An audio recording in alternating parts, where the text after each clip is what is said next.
ඔන්න වෙල්කම් කියලා පිළිගන්නවා සුපුන් සම්පත් කුමාර YouTube channel එකේ කියන තවත් අලුත් වීඩියෝ එකකට ඔයගොල්ලෝ හැමෝම. ඉතින් අද මම කතා කරන්න හදන්නේ ඔයාලා ගාව තියෙන ඉංග්‍රීසියෙන් හරි දෙමළෙන් හරි මොකක් හරි භාෂාවකින් තියෙන ડોකියුමන්ට් එකක් කොහොමද ක්ලිප් දෙක තුනකින් ට්‍රාන්ස්ලේට් කරගන්නේ සිංහල භාෂාවට. ඉතින් මේකට අපිට අවශ්‍ය කරන පුංචි ඇප් එකක් all language translator. මේ ඇප් එකේ ලින්ක් එක මම ඩිස්ක්‍රිප්ෂන් එකේ දාලා තියන්නම්. ඒ වගේම තමයි ඔයාලට සර්ච් කරලත් මේ ඇප් එක ගන්න පුළුවන්. හරි. අපි එහෙනම් යමු ළමයි පට් ගාලා වීඩියෝ එකට. Supun Sampat Kumara.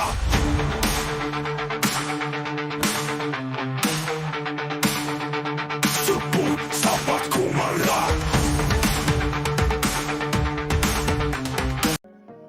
හරි. ඉස්සෙල්ලම මම කරන්නේ Play Store app එක open කරගන්නවා.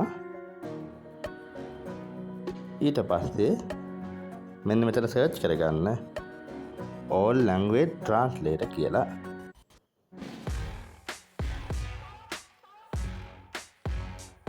හරි. ඉතින් ඔයාලා Play Store එකට ගිහිල්ලා all language translator කියලා search කරගන්න. ඊට පස්සේ මෙන්න මේ වගේ app එකක් බලා ගන්න පුළුවන්. එතකොට මම දැන් මේ app එක install කරලා තියෙන හින්දා open කියලා පෙන්නනවා. ඔයාලා මේක install කියනක දෙන්න. ඊට පස්සේ open කියන එක ආවම open කරගන්න. right මම දැන් මේ විදිහට open කරගන්නවා.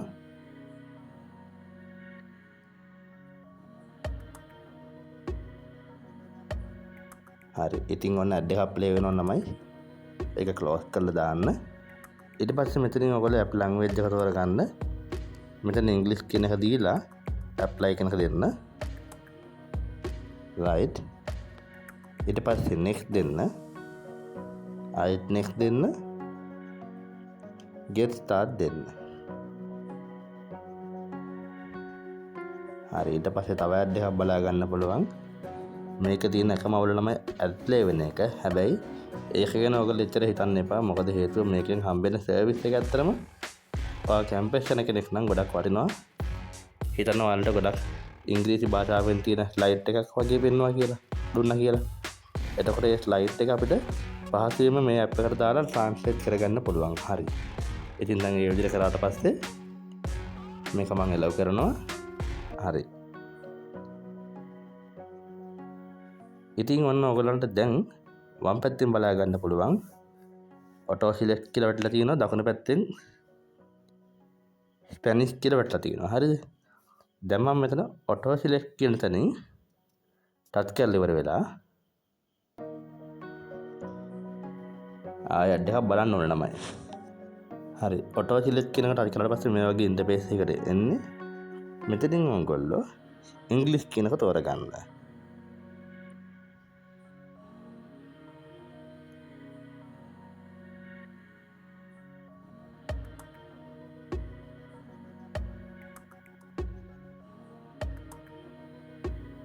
මෙන්න තියෙනවා ඉංග්‍රීසි. ඔක දෙන්න. ඊට පස්සේ මෙතන ස්පැනිෂ් කියන තැන ටච් කරලා ඔයාලා සිංහල දෙන්න. මම දැන් මෙතන සර්ච් කරගන්නවා සිංහල කියලා.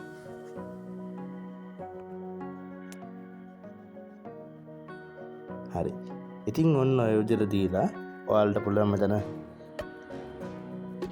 enter text කියන තැන ටච් කරලා ඉවරලා ඔයාලට පුළුවන් දෙයක් ඉංග්‍රීසියෙන් තියෙන දෙයක් ටයිප් කරගන්න.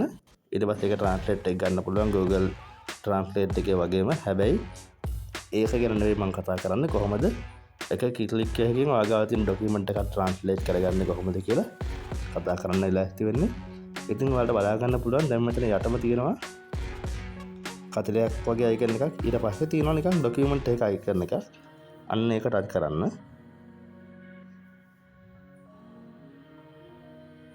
ඊට පස්සේ ඉතින් ඔන්න ඔය වගේ ad එකක් pop up වෙනවා නම් ගණන් ගන්න එපා. හරි. ඊට පස්සේ මෙතන upload file කියන ටච් කරන්න. right.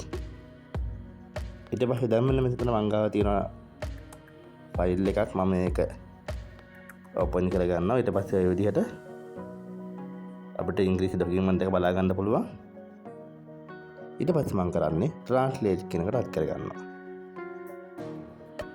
ඔන්න ඊට පස්සේ නිල් පාටින් ලස්සනට අපිට ට්‍රාන්ස්ලේට් ඩොකියුමන්ට් එක බලා ගන්න පුළුවන්.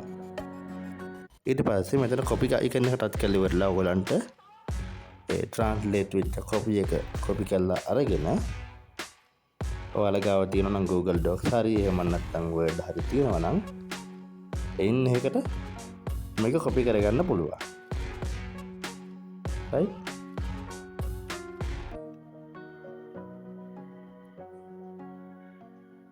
ඔන්න දැන් මම පේස්ට් කරගන්නවා. මෙන්න තියෙනවා රිසල්ට් එක.